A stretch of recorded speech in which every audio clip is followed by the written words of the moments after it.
No es que no hubiera ni una sola palabra de indignación por los 40.000 iraníes que fueron masacrados. Hubo críticas hacia Estados Unidos por intentar dañar, desarmar, aislar y llevar a la bancarrota al gobierno que mató a los 40.000, pero ni una palabra de nuestra izquierda estadounidense.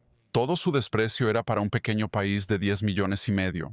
Así que si quieres saber qué es un antisemita, es indignación selectiva e hipocresía. Durante los últimos 2 años y medio, hemos escuchado las mismas acusaciones repetidas una y otra vez. Israel es genocida, Israel es colonial, Israel es singularmente malvado, Israel es la mayor amenaza para la paz. Pero ¿qué tal si la verdadera historia no es lo que la gente dice sobre Israel? ¿Y si la verdadera historia es lo que no dicen sobre todos los demás? Porque eso es exactamente lo que Victor Davis Hanson expone en este fragmento.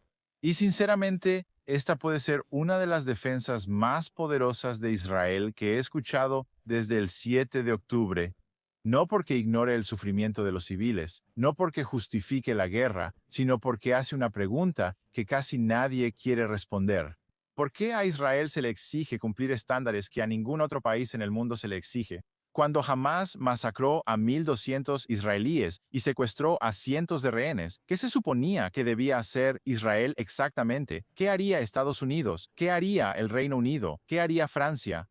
Y quizá la pregunta más incómoda de todas: ¿por qué las mismas personas que se obsesionan con Israel de repente guardan silencio cuando se cometen atrocidades por parte de Irán, Turquía, Siria, los aliados de Qatar, Hamás, Hezbollah o en innumerables otras regiones? Estés de acuerdo o no con Victor Davis Hanson, te reto a que escuches con atención el argumento que está planteando, porque no está hablando de Israel, está hablando de la hipocresía. Y una vez que lo ves, es muy difícil dejar de verlo. Vamos a verlo. Uno de los mejores indicadores del antisemitismo es la selectividad, la indignación selectiva. ¿A qué me refiero con eso? Bueno, hablamos de Israel después del 7 de octubre. Recuerden que 1.200 israelíes fueron masacrados, violados y mutilados de manera medieval. Israel no entró a Gaza por tierra de inmediato. Pasaron 3 semanas. No fue sino hasta el 27 de octubre que entró a Gaza. ¿Y qué se suponía que debía hacer? ¿Ir a la ONU pedirle a China y Rusia en el Consejo de Seguridad? China tiene a 1 millón de uigures en campos. ¿Rusia está librando una guerra genocida en Ucrania y pedirles que sean justos? ¿Ir a la OTAN o a la Unión Europea y pedirle al primer ministro español, el señor Sánchez, que negocie con Hamás? ¿Qué se suponía que debían hacer? ¿O se suponía que debían, a qué se suponía que debían responder? ¿Cuándo? Hamás no entregaría a los responsables, no cedería. Los 251 rehenes descendieron a un laberinto de túneles y las entradas y salidas estaban debajo de iglesias, mezquitas y escuelas. ¿Qué debían hacer? ¿Qué haría cualquiera? ¿Qué harían los Estados Unidos? Estados Unidos es 34 veces más grande que Israel, 34 veces más grande. Entonces, ¿qué haríamos nosotros? Bueno, si 6.000 personas de Hamás entraran a Israel, ¿qué pasaría si, no sé, 200.000 personas entraran a Estados Unidos cruzando la frontera, digamos, desde Sinaloa? Los cárteles, en vez de que mataran a 1.200, pero digamos en términos estadounidenses, 34 veces más grande, mataron a 40.000 estadounidenses. Esa sería una comparación justa.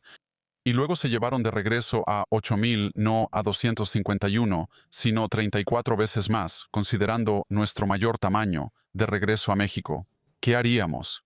¿Qué haríamos? Diríamos, por favor, ¿podemos negociar con el Chapo y la gente del cartel en Ginebra? ¿Podemos pedirles a nuestros amigos en la ONU que los critiquen? ¿O escucharíamos casi de inmediato que nos lo merecíamos por la guerra con México o que los yanquis se vayan a casa? Probablemente escucharíamos eso. Y no crean que eso es una exageración. En 1917 Pancho Villa cruzó la frontera, entró a Colombia y a Nuevo México, tomó el pueblo y mató a 17 estadounidenses. ¿Qué hizo Estados Unidos? Pusimos a 100.000 personas en la frontera, y el presidente de izquierda Wilson envió a John Pershing a México para encontrarlo, en vano. ¿Y crees que la gente se indignó porque Pancho Villa hizo eso? No. El presidente Obrador, el expresidente de México, hace apenas 2 años dijo que pensaba que era algo maravilloso lo que hizo Pancho Villa al invadir Estados Unidos y matar estadounidenses. Dijo que fue un golpe al imperialismo estadounidense. Es como, imagina lo que haríamos nosotros. Bombardearíamos y le diríamos a la gente en Sonora, por favor, sepárense de los miembros del cartel. Por favor, salgan de los hospitales, las escuelas y las iglesias donde sus entradas o salidas están debajo de ellos. Y puedes imaginarte la indignación.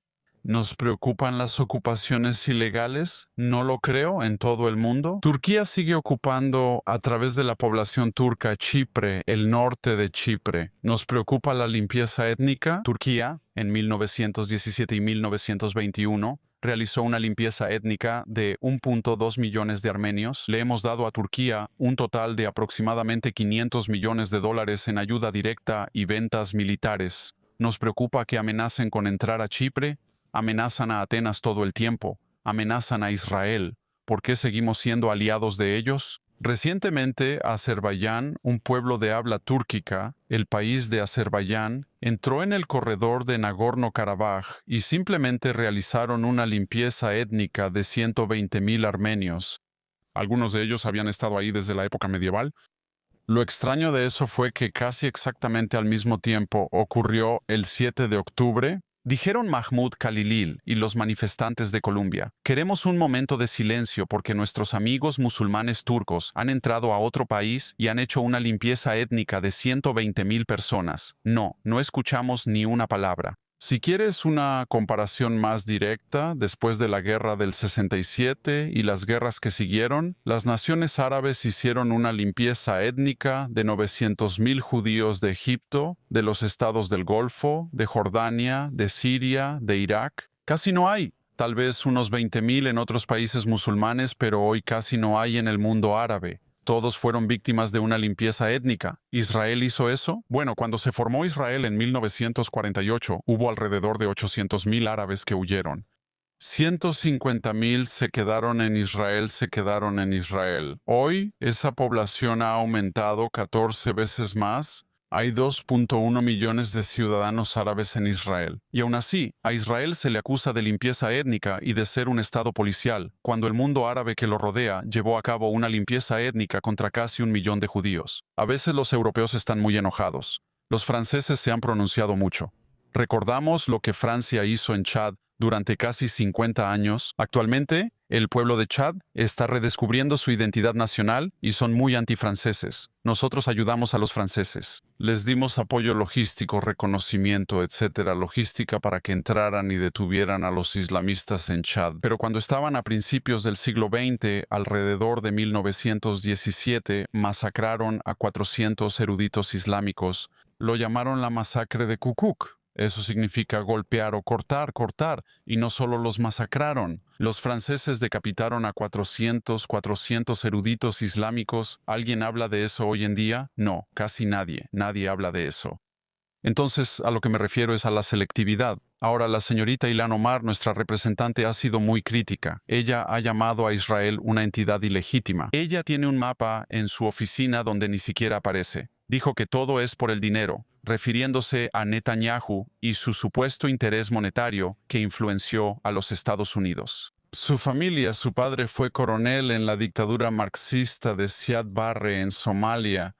Él llevó a cabo una campaña genocida contra toda una tribu de somalíes. Puede que haya matado entre 150,000 y 200,000 personas, los sometió a una limpieza étnica. Y la mayoría de los somalíes que huyeron eran partidarios de la dictadura marxista de Barre y tenían una alianza con Estados Unidos. Así que huyeron a Occidente. Así que no sabemos los números exactos, pero hay un porcentaje considerable de la comunidad somalí en Estados Unidos, que eran élites, como la familia de Ilhan Omar, y estaban directamente involucrados con ese gobierno marxista ilegítimo y dictatorial que llevó a cabo limpieza étnica. Que quien esté libre de pecado tire la primera piedra. Sorana Mondami es muy crítica de Israel. Parece que no puede tener un designado que no tenga un pasado antisemita. Habla de intrusos, y sus seguidores dicen que Israel es una potencia colonial de colonos. Hay una continuidad de 3.500 años de judíos en la Tierra Santa de Israel. Eso no es cierto para los indios en Uganda. La familia de Mondami llegó, supongo que él usaría el término colono, a Uganda. Ellos representan el 1% de la población de Uganda. Eso sería, supongo que él los llamaría los del 1% o los extranjeros ricos. El 1% de la población actual de Uganda, y ellos controlan o son responsables de aproximadamente el 65% de la riqueza del país. La persona más rica de Uganda es un multimillonario de ascendencia india. Eso es, y supongo que el señor Mondami o su padre y su madre ya no querían quedarse ahí, así que vinieron a Estados Unidos y son muy críticos de Israel, considerándolo de alguna manera ilegítimo en Medio Oriente. Tiene mucha más legitimidad histórica sobre Israel que la que tienen los inmigrantes indios para básicamente dirigir la estructura económica de Uganda, lo cual no estoy criticando, pero mi punto es que la hipocresía es impactante.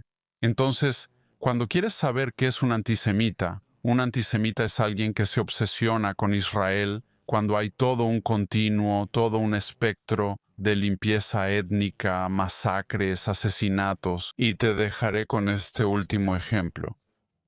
¿Por qué nuestros campus estallaron? Estallaron por la incursión israelí en Gaza, y nadie le dijo a los israelíes, ¿tenemos un mejor plan para que recuperen a los rehenes y castiguen a la gente de Hamás? Nadie les dio. ¿Qué se suponía que debían hacer? ¿Ir y decirle a la gente de Hamás, podrían entregarse por favor y no entraremos a Gaza? No. La gente en Gaza los animó, aunque había un laberinto de túneles debajo de sus escuelas, mezquitas y hospitales, así que era inevitable que hubiera civiles muertos. Intencionalmente íbamos a morir y una persona de Hamás lo admitió, uno de sus líderes. Pero mientras todo esto sucedía en nuestro campus, nuestros profesores y nuestros programas de estudios de Medio Oriente estaban muy enojados. Hubo 40 iraníes, en su mayoría musulmanes, que fueron masacrados por el actual gobierno iraní. Nosotros no estábamos ahí en absoluto, no habíamos entrado ahí, no habíamos empezado a bombardear. El verano pasado era historia antigua, solo atacamos una instalación nuclear.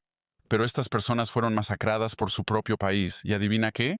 No hubo ni un susurro, ni una palabra, nada de la izquierda estadounidense que es tan crítica con Israel, ni una palabra. Finalmente, no solo no hubo ni una palabra de indignación por los 40.000 iraníes que fueron masacrados, hubo críticas hacia Estados Unidos por intentar dañar, desarmar, aislar y llevar a la bancarrota al gobierno que mató a los 40.000, pero no, ni una palabra de nuestra izquierda estadounidense. Todo su desprecio era solo para un pequeño país de 10,5 millones. Así que si quieres saber qué es un antisemita, es indignación selectiva e hipocresía. No tienes que estar de acuerdo con todos los puntos que Victor Davis Hanson plantea, pero sí tienes que responder la pregunta, ¿qué se suponía que debía hacer Israel? Esa es la pregunta que casi nadie en los medios se hace. ¿Qué se suponía que debía hacer Israel después del 7 de octubre? ¿Qué haría Estados Unidos si mataran a 40.000 estadounidenses y a miles más los arrastraran al otro lado de la frontera? ¿Qué haría cualquier nación soberana? Porque la realidad es que muchos críticos nunca proponen una alternativa. Simplemente exigen que Israel sea el único país en el mundo que absorba ataques terroristas sin responder. Y por eso mismo el punto de Víctor sobre la indignación selectiva es tan importante. Si tu indignación solo aparece cuando los judíos se defienden, si tu activismo solo se activa cuando se trata de Israel, si ignoras masacres, limpieza étnica, dictaduras, terrorismo, esclavitud y opresión en cualquier otro lugar, entonces la gente tiene derecho a cuestionar si tu problema realmente son los derechos humanos o si tu problema es. Ese es el reto que nos deja Victor Davis Hanson. No se trata de si Israel es perfecto, ningún país lo es, sino de si a Israel se le está juzgando con un estándar que no se espera que cumpla ningún otro país. Déjame saber lo que piensas en los comentarios abajo. ¿Estás de acuerdo con Victor Davis Hanson o crees que está equivocado? De verdad quiero escuchar tu perspectiva. Y si valoras las conversaciones que desafían las narrativas y hacen preguntas difíciles, suscríbete a Stand Tall Israel y considera hacerte miembro. Alpha Omega Gold es nuestro patrocinador y ellos apoyan con orgullo a Israel.